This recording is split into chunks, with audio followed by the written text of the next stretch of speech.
Good morning, dear students. I am Purnima Singh, TGT English from Janvi, South Sikkim. Look at this picture.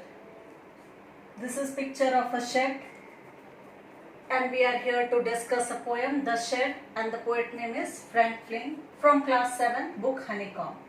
By looking at the picture, what are the ideas come to your mind?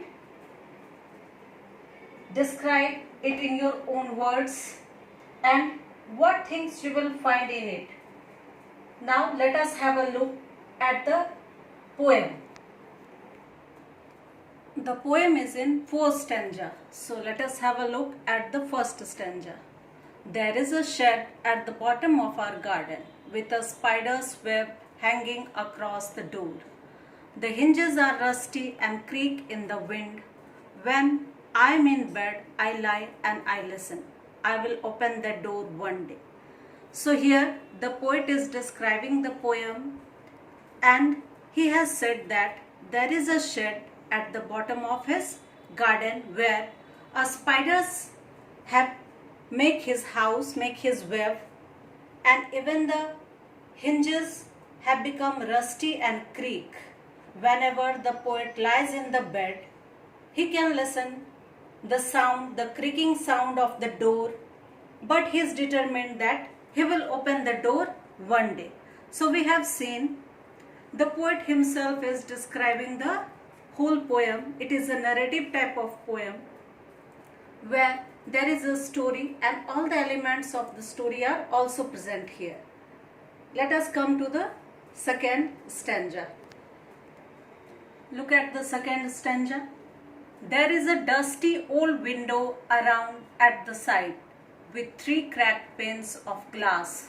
I often think there is someone staring at me. Each time that I pass, I will peep through that window one day. So here also we can find out few words, few phrases that suggest us that the shed is an isolated one, like dusty old window, cracked panes of glass. From inside the house, someone is staring or looking to the poet.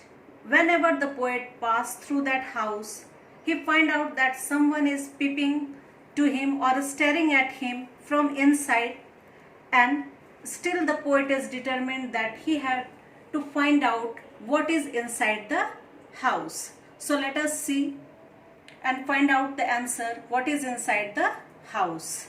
In the third stanza, my brother says there is a ghost in the shed who hides under the rotten floorboards, and if I ever dare to set foot inside, he will jump out and chop off my head.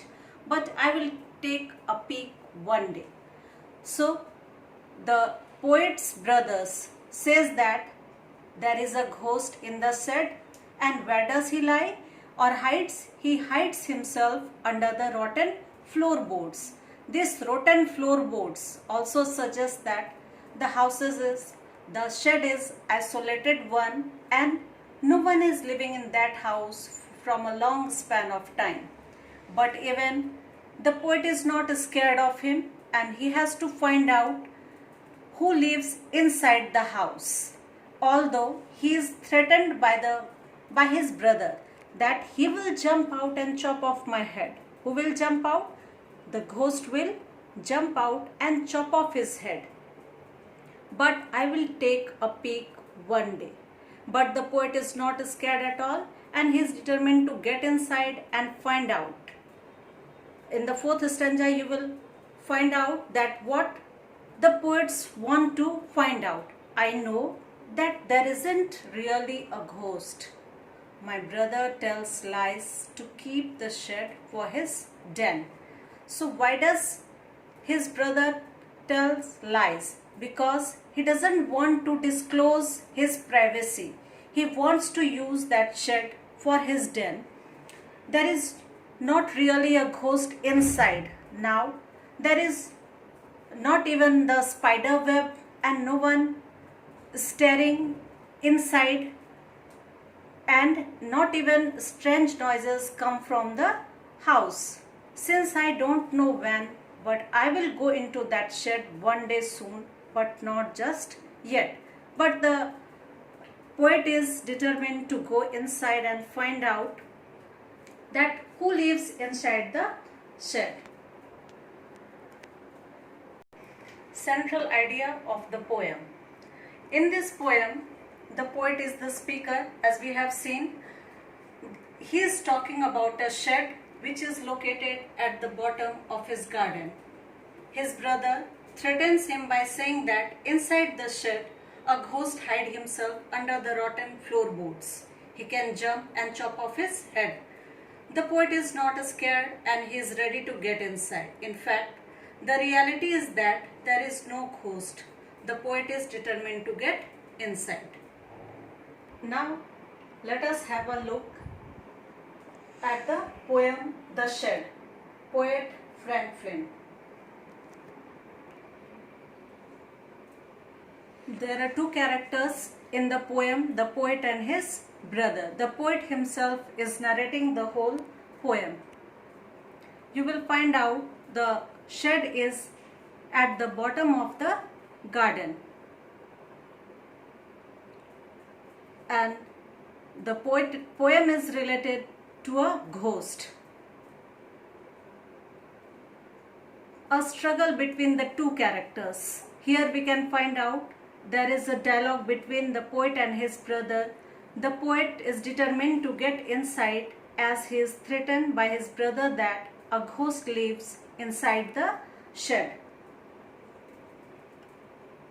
The whole poem is narrated by the poet himself. Here you can find out figurative language is used, alliteration. When same consonant sound is repeated, like in the poem you can find out someone staring. Here S is repeated, so here we have the use of alliteration. The mood is fearful naturally because we are talking about a ghost. The poet's brother had threatened him about a ghost who hid himself under the rotten floorboards. The tone is narrative and inquisitive, and the theme is curiosity naturally. Thank you.